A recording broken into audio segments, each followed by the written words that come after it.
Okay, guys, sorry about that. So I had to switch to my iPad. Um, Very frustrating.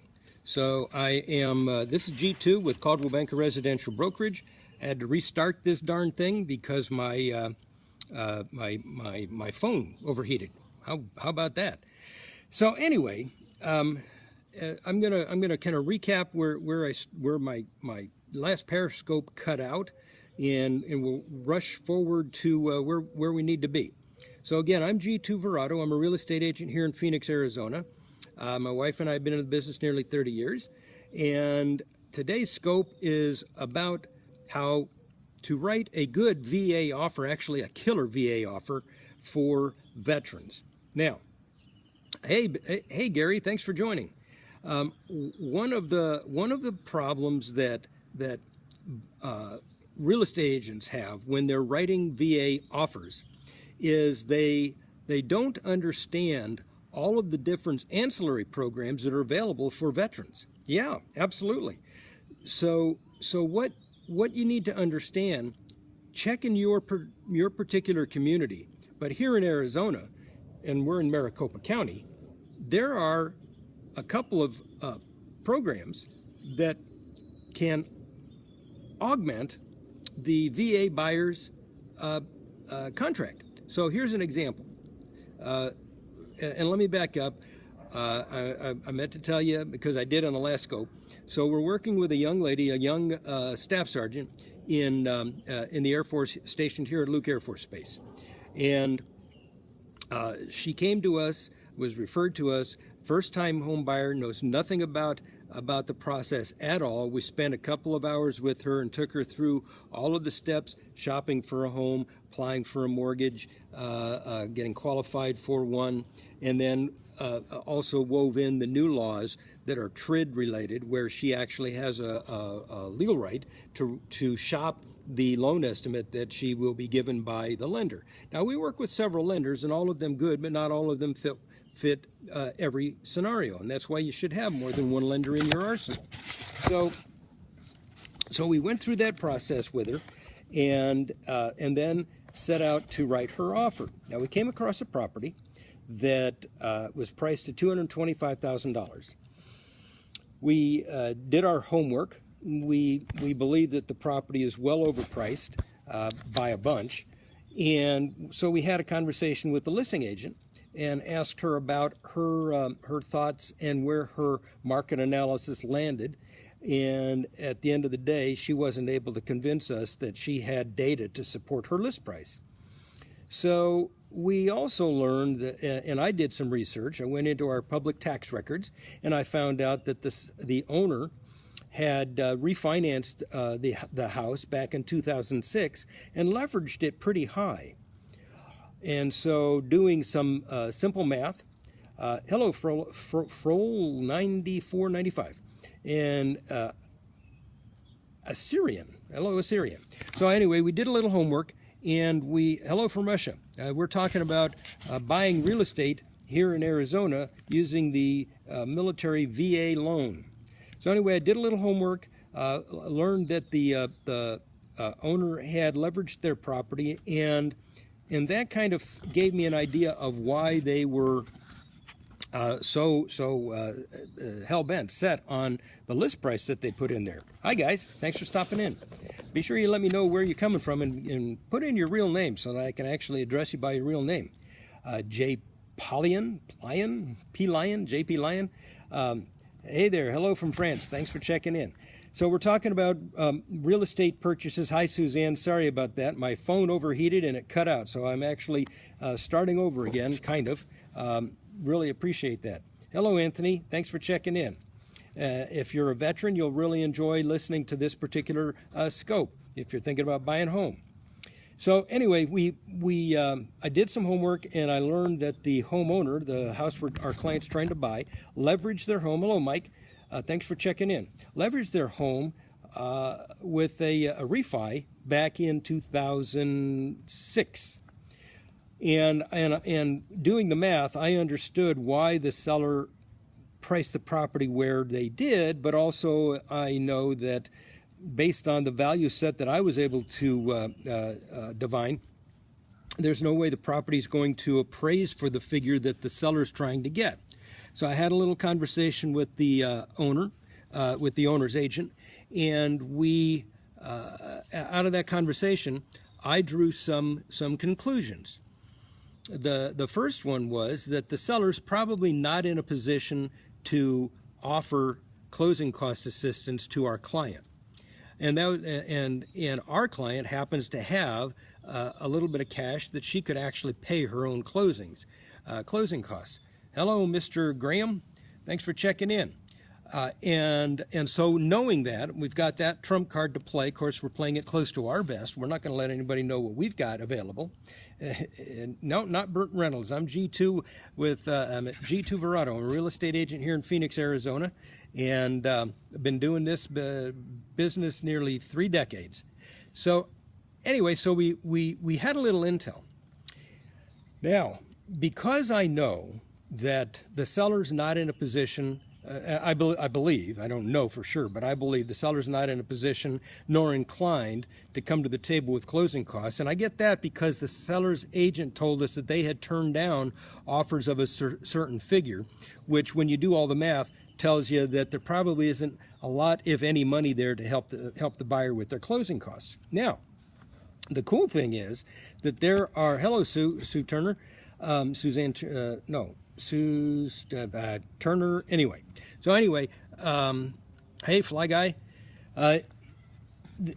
we knew this, so I decided to write the contract in a way that we would still have money to help the buyer with their closing costs and not impinge on the seller's proceeds, because sellers don't want to give you their money. They typically want to keep their money. When you write an offer and you say, Mr. Seller, I want to buy your house, by the way, I need you to give me some of your money so I can buy your house, that doesn't go over real good a lot of times. So here in Arizona, we have some programs that the buyer can take advantage of if they fit a particular set of guidelines, and in this case, our gal does. She has an income.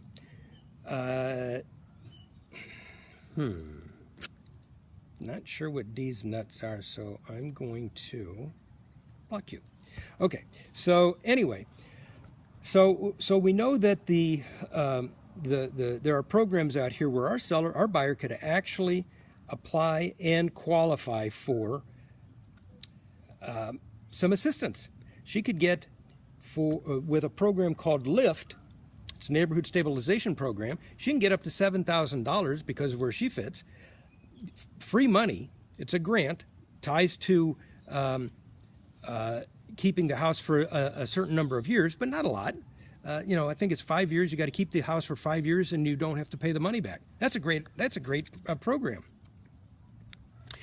So we knew that we could write the offer and set our client up with not having to pay her closing costs and get her plugged into LIFT. We could also use Home and 5, but Home and 5 is kind of howdy. But Home and 5 is kind of a difficult program because the county requires the lender to charge a higher interest rate if the borrower is going to use the program. And while they're going to get up to 5% of the sale price for money to use towards their purchase, they got to pay for it long term with a higher interest rate.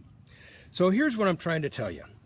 When you're writing an offer, is that in certain states?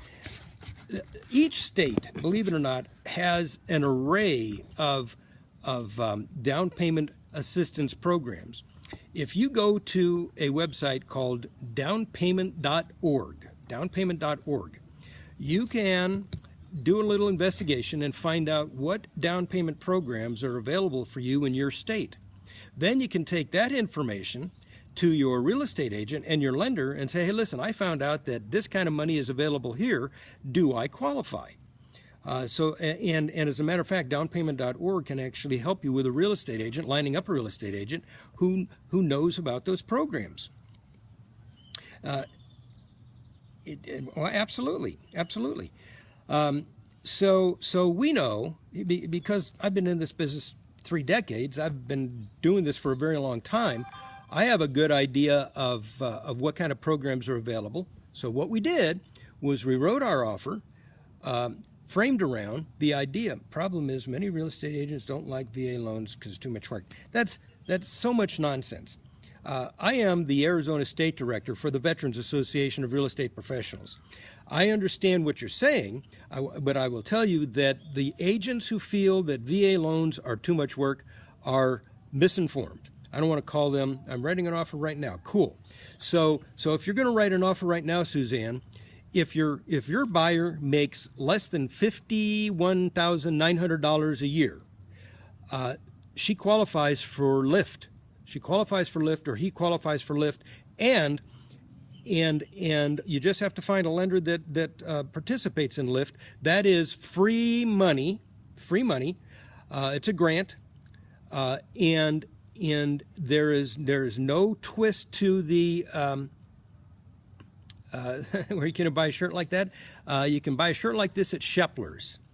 But there's no need for the interest rate to be increased like there is with Home and 5. And if they make more than $51,000, so they won't qualify for LIFT, then you do have to push them into Home and 5 or the IDA program, but that has a income ceiling of $89,000, and the rate will be a little higher. But that's another way to go. The other thing you can do is you can also find a lender. Do you think the mortgage rates will rise in the near future? I really don't. I think that Janet Yellen, who is the Fed chair, think about this and get off track here for a minute. She raised the window rate, the wholesale rate, a quarter of a point about a month and a half ago. And the fear was that was going to translate into higher real estate interest rates. It turned out that was just the opposite. And because the economy is still kind of sputtering along, we're not really healed yet. Really, D-nuts? You back again? What is D-nuts? Problem is home values aren't going up. It depends on where you are. Home values are kind of sputtering all over the place. Here in Arizona, there are places or communities where values are rising, and other values where they're stagnant, but not so much. So, and bear with me if I'm making you seasick. I'm holding an iPad and not my phone, and I apologize for that. I love VA, absolutely. So I really don't think interest rates are going to go up. I think interest rates are going to stay pretty flat throughout the election year. And then once the election year is over, barring anything ignorant like another ISIS attack in America, I think that we'll see interest rates begin to creep up after the election year. And that's just me being a pundit with 30 years of experience in this business and being through several downturns. Many of us who have been in the business a long time have seen trends like this. Real estate is cyclical. It goes up and down. So keep that in mind. But back to my story. So we wrote the offer with the idea that we're not asking the seller to help the buyer with any closing costs, and we've asked the seller to participate in about $600 in non-allowable fees. No, I don't smoke a bowl. I haven't smoked pot since I was a kid, although I did smoke pot when I was a kid. But anyway, don't do it anymore. So anyway, we wrote the offer. It just got accepted. And here's the other thing. Because I really think that property is going to underappraise, we wrote the offer asking the seller to put their money where their mouth was.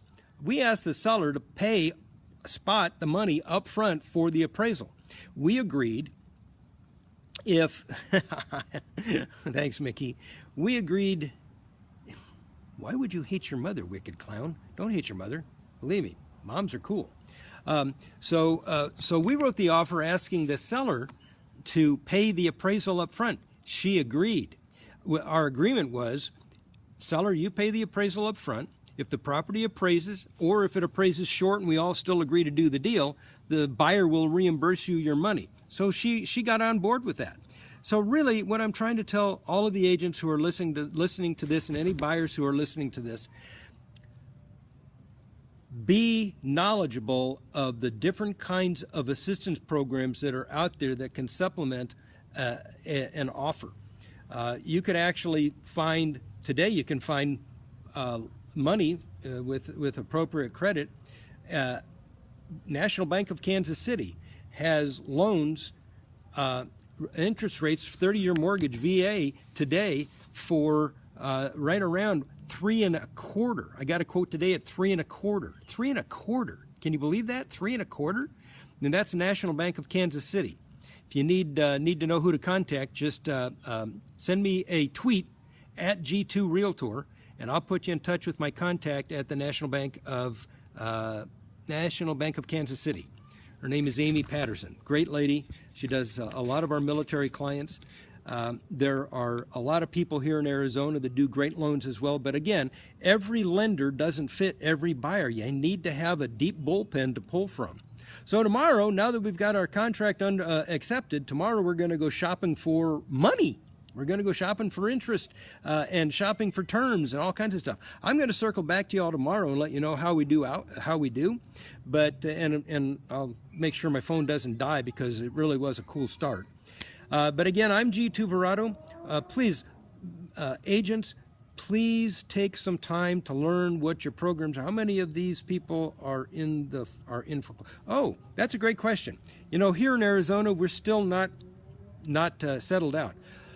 We get a foreclosure list, a pre-foreclosure list every day, and every day we're in in the West Valley, and we target just 5 banks. And of those 5 banks, every day, every single day, I get a list of between 150 and 250 homeowners who are in trouble.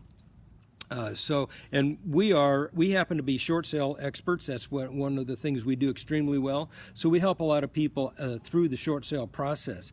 And we help people all over the country, particularly the military.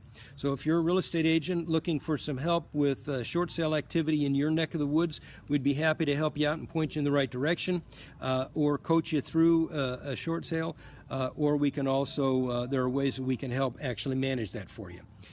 Here in Arizona, obviously, if you're a Arizona real estate agent and you don't want to get tangled around short sales, that's something we do and we excel at. We're the #1 short sale team in the state for Caldwell Banker.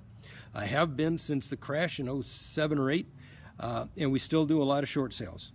So, again, I really wanted to just let people know, if you're a real estate agent looking to represent VA buyers, there are ways to write an offer that does not impinge on the seller's net proceeds when the buyer is looking for some assistance to make that purchase, in closing cost assistance and other forms of assistance.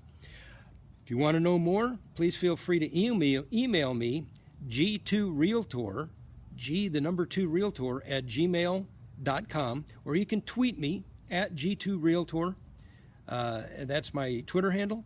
In North, no VA loans probably in the South. No, actually, they're all over the country. I wish I could afford a home.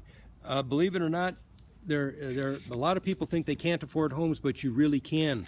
You'd be surprised. You really need to check with a real estate agent wherever you are.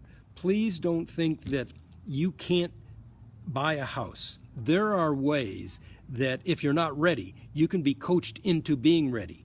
There's no reason for anybody not to try and become a homeowner. Exercise their right to take advantage of the American dream of home ownership. You absolutely need to do that. So again, I'm G2 Verado, sitting out here by my pool, and somebody else has a pool, and I'm getting bit up by mosquitoes. We got mosquitoes in Arizona. I didn't think we did, but we do. So anyway, I'm G2 Verado. I'm a real estate agent here in Phoenix, Arizona. I'm also the Arizona State Director for the Veterans Association of Real Estate Professionals. Please feel free to check back on the replay, and also you can check the replay, there's 2 of them, at catch.me, katch.me /G2 Realtor.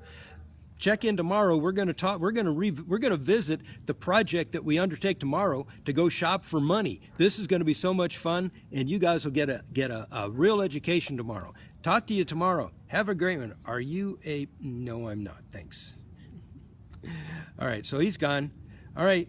Okay, Mickey, be sure to check in tomorrow. This is going to be a lot of fun. We're going to have a lot of fun shopping for money tomorrow. Talk to you soon. Bye.